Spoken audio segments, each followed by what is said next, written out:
कारण है कि राजतंत्र की मांग कर रहे हो, हिंदू राष्ट्र की मांग कर रहे हैं? नेतृत्व तो थोड़ा सा गड़बड़ होने के नाते, पहले एक राजा था, अब सब राजा है।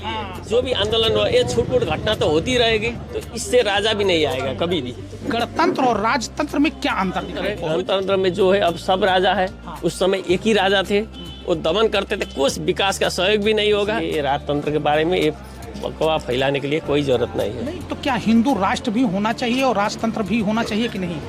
ना, ये नहीं होना चाहिए। हिंदू राष्ट्र होना चाहिए। इस वक्त हमारे साथ नेपाली कांग्रेस पार्टी के शंकर प्रसाद हैं और हम उनसे जानने की कोशिश करेंगे कि नेपाल में राजतंत्र को मांग को लेकर के आंदोलन हो रहा है और हिंदू राष्ट्र और राजतंत्र की मांग कर रहे हैं। हम इनके राय जानने चाहिए। शंकर भाई, क्या कारण है कि राजतंत्र की मांग कर रहे हो, हिंदू राष्ट्र की मांग कर रहे हैं?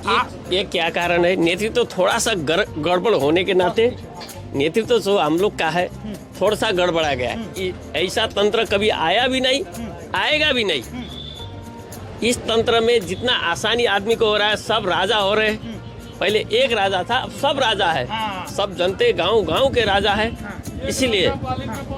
और उसके बाद ये लाने के लिए जो भी आंदोलन हुआ, ये छूट-फूट घटना तो होती रहेगी, इसमें कोई राय नहीं है।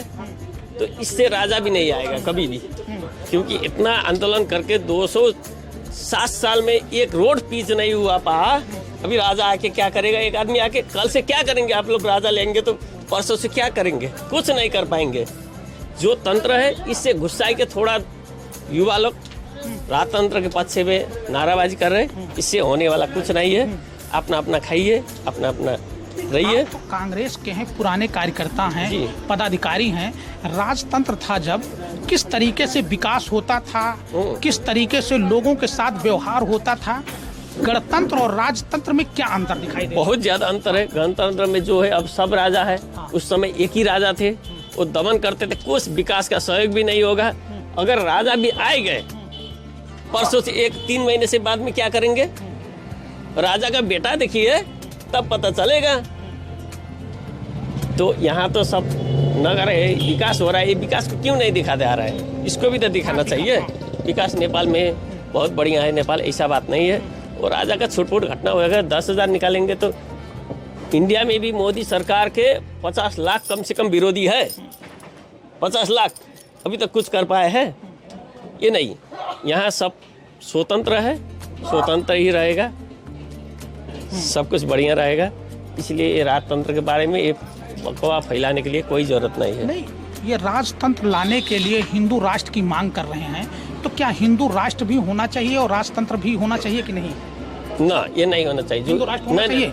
जो इंडिया चाहेगा वो छोटा मुल्क है, अपना भाईगत, यहाँ वही होगा। तो इंडिया तो गणतंत्र राष्ट्र है। हाँ, यहाँ भी वही है। वही है। हाँ, इंडिया जिस दिन चाहेगा इस दिन यहाँ भी होगा, तब तक कुछ नहीं होने वाला है। तो नहीं, जो ये आंदोलन हो रहा है अभी काठमांडू में, जो आंदोलन हुआ था, योगी जी का आंदोलन है। योगी जी का फोटो लहराया गया था। एमएलए कांग्रेस ने कहा था कि इस आंदोलन को हवा इंडिया की गवर्नमेंट, योगी और मोदी भर रही है। कितना सच्चाई है? ये सच्चाई नहीं है। हाँ। कोई किसी ने फोटो लगाया वो अलग बात है, ये सच्चाई नहीं है देश के लिए। अच्छा।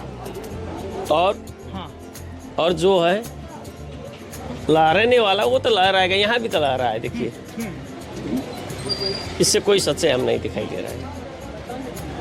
तो 240 साल का राजशाही खत्म होने के बाद गणतंत्र लागू हुआ, 13 साल तक हुआ, इतने सरकारें बदली, कह रहे हैं बहुत भ्रष्टाचार हुआ। नहीं, हम लोग का नेतृत्व थोड़ा गलत हो गया। नेतृत्व अगर सही हो जाए, इससे तंत्र बढ़िया हो ही नहीं सकता है। हम लोग भी तो चाहते हैं थोड़ा ऊपर का नेतृत्व सुधर जाए, बस, और कुछ नहीं। राजतंत्र नहीं चाहिए? राजतंत्र नहीं चाहिए। राजतंत्र में क्या दिक्कत? राजतंत्र में एक लौटी कहाँ हो पाएगा अभी? नहीं हो पाएगा। कहाँ से संसार कहाँ पहुँच गया? राजतंत्र कहाँ है? अब धीरे धीरे खत्म हो रहा है ना। एक तंत्र शासन हो ही नहीं सकता है।